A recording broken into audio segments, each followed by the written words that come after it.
Hello everyone, GeoGebra learning में आप सभी का स्वागत है। आज के इस वीडियो में हम सीखेंगे सिंपल पेंडुलम का सिमुलेशन कैसे बनाएं।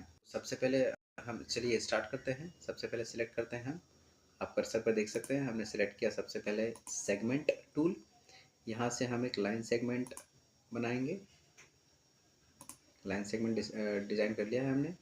अब हम लाइन सेगमेंट की प्रॉपर्टी में जाएंगे, सेटिंग्स में जाने के बाद हम इसमें कलर हम इसको दे देते हैं ब्लू कलर, और स्टाइल में जाते हैं। स्टाइल में हम लाइन की थिकनेस को थोड़ा सा बढ़ाते हैं, और यहाँ पर हम स्टार्ट लाइन को जो है कुछ इस तरह का डिज़ाइन देते हैं। एंड लाइन को भी हम कुछ इस तरह का डिज़ाइन देते हैं। इस तरह से हमने यहाँ पर जो है एक लाइन की ओपेसिटी को हम बढ़ा देते हैं, लाइन की थिकनेस को भी थोड़ा ठीक कर देते हैं, और इस तरह से हमने एक लाइन सेगमेंट डिज़ाइन कर लिया है। अगला टूल हम लेंगे, यहाँ पर आप देख सकते हैं सर्कल पर जाइए, और यहाँ पर सर्कुलर आर्क को हम सिलेक्ट करेंगे। सर्कुलर आर्क बनाने के लिए हमें एक सेंटर पॉइंट तो सिलेक्ट करना होगा, जो हम इस लाइन सेगमेंट के मिड पॉइंट को सिलेक्ट करेंगे, और दो पॉइंट्स जिनके बीच में आर्क बनाना है। तो हम एक पॉइंट सिलेक्ट कर रहे हैं, आप देख सकते हैं इस पॉइंट पर, और ठीक इसके सामने हम सिलेक्ट करेंगे ये पॉइंट। तो हमारे पास एक आर्क बन चुका है। एक्चुअली में आर्क जो है, इस आर्क पर जो हम बॉब बनाएंगे वो बॉब इसके ऊपर ऑसिलेट करेगा। तो अब हमें बॉब बनाने के लिए हम टूल सिलेक्ट करेंगे, फिर से यहाँ जाएंगे और सर्कल को सिलेक्ट करेंगे। यहाँ कहीं पर हम इसको हमने सिलेक्ट किया, यहाँ क्लिक करेंगे, और क्लिक करके आपको छोड़ना नहीं है, क्लिक करेंगे और यहाँ से इसको ड्रैग करेंगे। तो जितने रेडियस का आपको जो है बॉब बनाना है वो आपको आ जाएगा, और वहाँ पर हम इसको छोड़ देंगे। तो इस तरह से हमारे पास एक बॉब रेडी हो गया है। अब हम इसमें इसकी सेटिंग्स में जाते हैं। तो हमारे पास ये जो सर्कल दिख रहा है डी सर्कल, हम इसकी सेटिंग में जाएंगे। सेटिंग में हम इसमें कलर फिल करेंगे। हम कलर ले लेते हैं,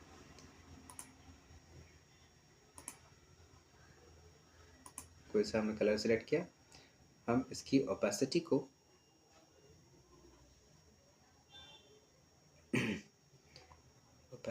हम यहाँ पर इसको थोड़ा सा इंक्रीज करते हैं। ओपेसिटी को हमने 100% कर दिया।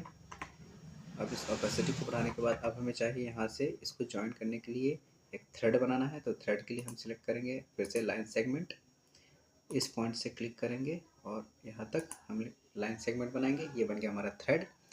अब हम इस थ्रेड की प्रॉपर्टी को देखते हैं, जो है जी सेगमेंट। इसके हम सेटिंग में जाएंगे, और यहाँ पर हमें मिलेगा कलर। हम इसका कलर कर देते हैं रेड, या ठीक है रेड कर देते हैं। हम इसकी थिकनेस को स्टाइल में जाते हैं, थिकनेस को कम कर देते हैं क्योंकि धागा पतला होना चाहिए, और यहाँ से हम इसको क्लोज करते हैं। अब हमें इसको एनिमेट करना है। तो ये जो एक्चुअली में एनिमेट जो होगा, वो जो इस स्फेयर या हम कहें बॉब का जो सेंटर है वो इस पाथ पर एनिमेट होगा। तो इसके एनिमेशन के लिए हमें कुछ सेटिंग्स करनी पड़ेंगी। तो हम ये जो पॉइंट F है, ये F पॉइंट पर हम जाएंगे और इसकी सेटिंग्स में जाएंगे। सेटिंग्स में जाकर हम जाएंगे यहाँ पर एडवांस में, एडवांस अलजेब्रा में एक्चुअली हमें जाना है। यहाँ पर आप देख रहे हैं आपको रिपीट में इंक्रीजिंग लिखा हुआ है। इस इंक्रीजिंग को चेंज करके हमें करना है ऑसिलेटिंग, क्योंकि हमें यहाँ पर दोलन गति करवानी है, ऑसिलेटरी मोशन करवाना है। ये सेटिंग करने के बाद अब आप यहाँ पर देख सकते हैं, जब हम इसको प्ले ऑप्शन पे क्लिक करेंगे पॉइंट, तो हमें ये बॉब जो है वो ऑसिलेट करता हुआ दिखेगा। अभी ये बहुत स्लो ऑसिलेट कर रहा है। अगर आप इसको फास्ट ऑसिलेट करवाना चाहते हैं तो यहाँ पर आप देख रहे हैं ये ऑप्शन हमें दिख रहा है, यहाँ क्लिक करेंगे तो इसकी स्पीड बढ़ती जाएगी। इस तरह से बॉब की स्पीड को आप बढ़ा सकते हैं। यहाँ पर देख सकते हैं ऑसिलेट कितने अच्छे से कर रहा है।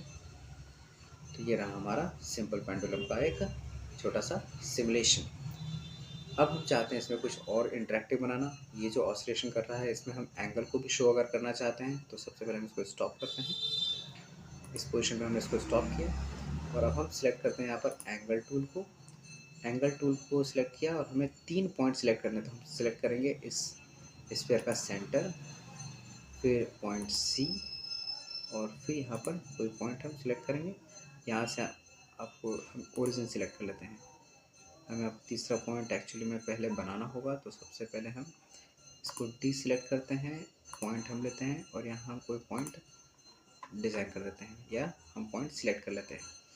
अब हम फिर से इस एंगल टूल को सिलेक्ट करते हैं, पॉइंट एफ को सिलेक्ट करेंगे, सी को सिलेक्ट करेंगे और जी को सिलेक्ट करेंगे। तो ये जो है ये अपने मीन पोजीशन से जो भी एंगल फॉर्म कर रहा है वो एंगल हमें शो करेगा।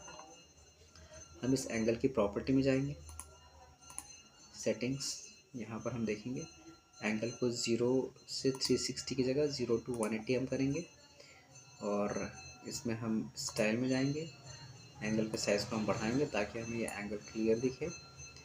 लाइन की थिकनेस को अगर आप चाहें तो बढ़ाना घटाना जैसा भी आप चाहें वैसा कर सकते हैं।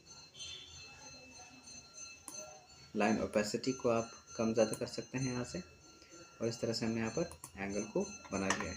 आप देख सकते हैं किस तरह से ऑसिलेट कर रहा है। अब इसको थोड़ा सा और बेहतर सिंपल एक रियल पेंडुलम दिखाने के लिए हम यहाँ पर ये जो पॉइंट्स हैं, point A B G D E, इन सभी पॉइंट्स को हम हाइड कर देते हैं। तो आप देखेंगे यहाँ पर हम पॉइंट ए पे क्लिक करेंगे, पॉइंट ए हाइड हो गया, बी हाइड हो गया, एफ तो सेगमेंट है, सी इंटरसेक्ट है, सी पॉइंट को भी हाइड कर देते हैं, जी सेगमेंट है तो सेगमेंट पर हम जाते हैं इसकी प्रॉपर्टी में और यहाँ पर हम इसको शो लेवल को ऑफ कर देते हैं तो जी पॉइंट दिखना बंद हो जाएगा हमें। फिर हम यहाँ पर सर्कुलर आर्क को हाइड कर देते हैं, डी पॉइंट ई पॉइंट को हाइड कर देते हैं। ये एक्चुअली में डिलीट नहीं हो रही, ये हाइड हो रहे हैं। फिर आखिर में हम पॉइंट जी को भी हाइड कर देते हैं और इस तरह से यहाँ पर जो ये एंगल आ गया है बाय मिस्टेक हम इसको डिलीट करते हैं। इस तरह से अब ये हमारे पास एक सिंपल ऑसिलेटिंग पेंडुलम डिज़ाइन हो चुका है। इसको और इंटरेक्टिव बनाने के लिए हम यहाँ से एक्सिस को हटा देते हैं, ग्राफिकल व्यू को हटा देते हैं, तो ये हमें और रियलिस्टिक दिखने लग गया है। और अब हम चाहें तो इसका बैकग्राउंड कलर को भी हम चेंज कर सकते हैं। तो सेटिंग में जाएंगे, सेटिंग में हम देखेंगे बैकग्राउंड कलर हम लेंगे, कोई सा भी कलर हम सिलेक्ट कर लेते हैं लाइक ये। और अब हम देखते हैं यहाँ पर ये रहा हमारा सिंपल पेंडुलम। तो फ्रेंड्स आपके सामने है ये ऑसिलेटिंग बॉब, जिसका यूज़ हम अपने क्लासरूम में कर सकते हैं। इसके अगले वीडियो में हम देखेंगे कि ये जो ऑसिलेटिंग बॉब है इसको बटन के थ्रू स्टार्ट और स्टॉप बटन के थ्रू हम इसको कैसे स्टार्ट या स्टॉप कर सकते हैं। तो इस वीडियो के लिए इतना ही, धन्यवाद।